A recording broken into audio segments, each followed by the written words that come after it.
masyado ng close up si Kuya Mario. Ayan. So, kasi ang boses ni Kuya Mario, para siyang boses niya parang virgin. Ha? Pero ilan ang anak mo, Kuya Mario? Apat. Lima. Lima. Bakit may nasabit na isa? Bakit may isang nasabit? Sabi, Pangalawa sa asawa. hindi ang dalawang anak ko doon sa probinsya eh. Nandoon. Ilang anak mo noong sa unang asawa mo? Lima. 5. Yung ang pagod sa asawa ko doon sa probinsya, dalawa. Tapos, Lalaki ka ng babae. isang lalaki, isang babae. O, regards doon sa anak ni Kuya Mario. Anong pangalan? Si, Oy, hindi ka na nakikita eh. parang pangalan ng kan, Anong pangalan? Nakalimutan mo na. Walang hiya ka. Hindi mo na naalala yung mga anak mo. Hindi ka nagbibigay ng sustento. Ano? Gabi. Anong pangalan? Si Hindi mo mabanggit-banggit. Ha? Kuan yan, ang pangalan ng anak ko doon si Moy Moy. Moy Moy. At sino pa? Si Angelica. Ayan. Si Angelica. So, isang anak, dalawang anak, isang lalaki, isang babae. May mga asawa na sila. Aralin. Nag-aaral pa? Aralin. Nag-aaral.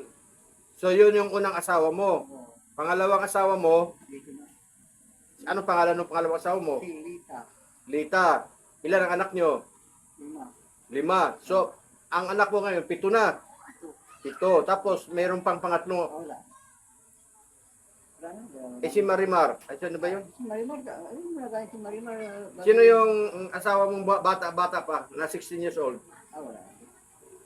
Saka yun. May anak ba kayo? Wala. Huwag ka magtago. Wala. Kaya ka naman eh. Wala. Yan. Grabe asawa nga yung dati yun. Dati yun. Living. Live-in. Pero hindi ka nagkaanak. Hindi. So, 5. Tapos, nagkaanak ka ng 2 sa Maynila. Ang galing mo naman. Wala. 5 yung dito. 5 dito, 2 sa ano. Probinsya. Oo. Pero, ang tanong ko lang, paano ka nang ligaw? Paano ka nang ligaw? Napakatahimik mong tao. Sa ako lang yan. Hindi naman. Dinaan mo siguro sa pag-iigib. Hindi. Ano, paano? Sige nga. Ang sa pagliko sa kanya. Pangligaw sa babae, paano ang ginawa mo? Ako sa paspasan. Sa itong paspasan. So, ibig sabihin, ginayuma mo, ganon. Ano po sa nila? Ay, ako sa ginagawa ng sabi ko mag-asawa na kita. Sinabi mo na mag-asawa na kita. Nagpapando rin. Nag-oo din. Oo. Hindi namin nakapanan. Kaya kami dahil. Sabihin mo lang kami. Nagtabi na lang kayo sa banig. Oo. Paano ka nagsabi na gagamit ka sa kanya? Bigayan din. Bibigay rin. Nagbigay din. So, nabuntis. Sa 5 yung anak mo dito. 2 lang sa probinsya. So, ayan po. Hindi naman ako chismoso. Ini-interview ko si Kuya Mario. 2 lang, ano? Ini-interview ko si Kuya Mario kasi, siya yung taong mahiyain. Yan, mahiyain siya. Hindi siya bolero. Pero matinik. Kasi nga, nakapag-asawa dito sa probinsya. Anong probinsya yun? Iloilo. Pagkatapos, iniwan niya. Hindi. Ayun ang pag-iwan ko dun sa iya, kaya ang aming siniwan sa palayan, ang gusto ng asawa ko, ito sa ilang party na bahay. Oo. Ay sabi ko, may bahay naman dito, dito ako ilagay ng batang palay sa ating bahay sa Lili. Oo. Nagagalit ang iyang mga tatay dito. Bakit? Kasi hindi naman wala yung palay dito. Sabi ko, may simple, may bahay kami. I-stack man yung palay namin sa bahay. May laman yung bahay ko, kahit palay lang.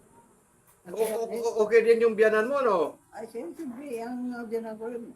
Pagkabot sa magkakaroon ng abyanan ng mga kakupan ko, yung mga kabayawan ko, hindi gusto ko sa paggagawa. Ako lang, sarili ko bansa kung gaya sa ang pamilya ng dito.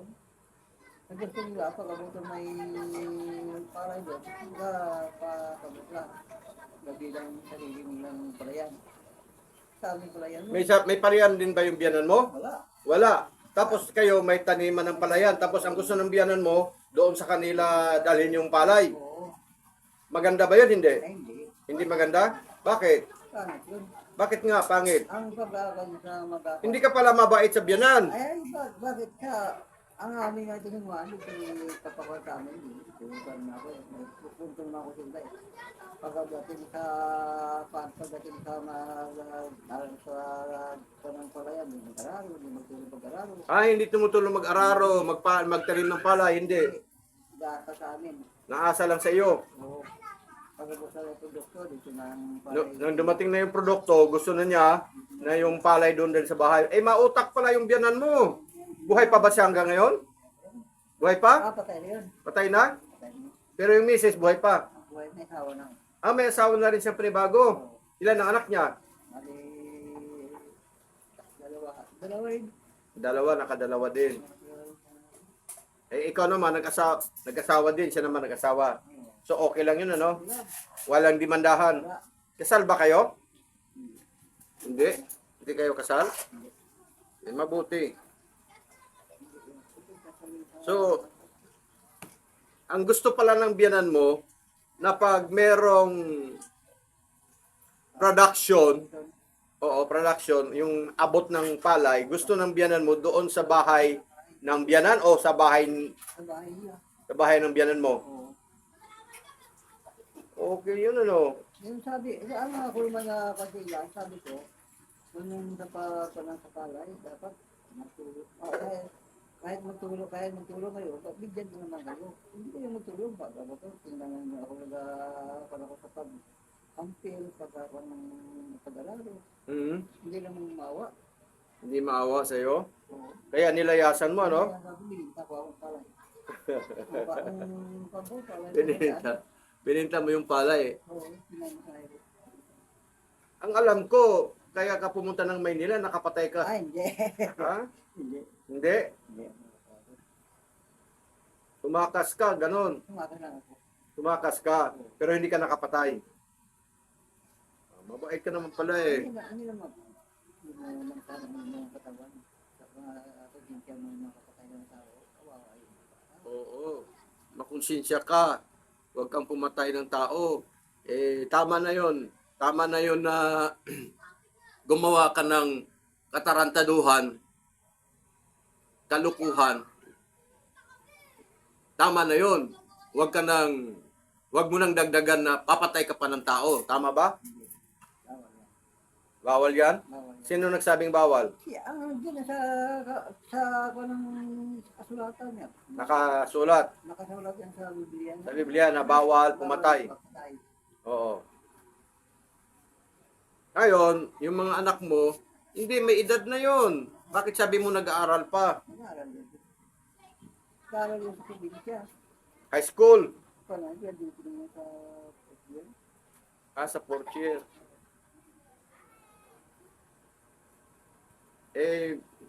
Hindi ka pala nagpapadala.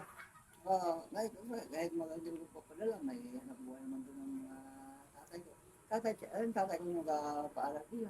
Yung tatay mo nagpaaral. Oo. Dahil ang tatay mo ay military ng US veterans. Ayun. US veterans pala ang father mo. Yan. Si Kuya Mario. Ikaw ba noong elementary ay nakipagbugbugan ka? Hindi ka nakipagbugbugan? Hindi ako nagbubugan. Ako pa nga ginabugbog eh. Ikaw binubugbog. Oo. Pag abot ako ay bugbugin ako, takbo lang ako. Binubugbog ka kaya tumatakbo ka. Takbo lang ako. Hindi ko nagaganti. Hindi ka nagaganti. Sa madaanan ko nga, na ko itong may, Buhay pa ba yung nagmubog sa'yo? Didimanda natin. Anong gusto mo? wala na yan. Ha? Yan mo, napakabait ni Kuya Mario nung panahong elementary siya, binubugbog daw siya ng kaklase niya. Binubuli, binubugbog. Kaya, pero dito sa akin, hindi ako nang bubugbog, pinapakapi ko pa siya. 'Di ba? Pero ang sabi nga ng salita ng Diyos, huwag masyado sa kabaitan kung hindi suriin mo ang salita ng Diyos. 'Yun ang mas mahalaga. Pero kasi kapag malaman mo ang salita ng Diyos, kaalinsabay yung pagiging mabuting tao. Yun ang alam ko. Hindi yung masyadong focus ka lang sa mga salita na suriin mo ang salita ng Diyos ng kaigihan. Pag-aralan mong mabuti thoroughly the words of God. Pero ang kasunod kasi noon, kapag nalaman mo, you will become a nice person, di ba? Magiging mabuting tao ka na.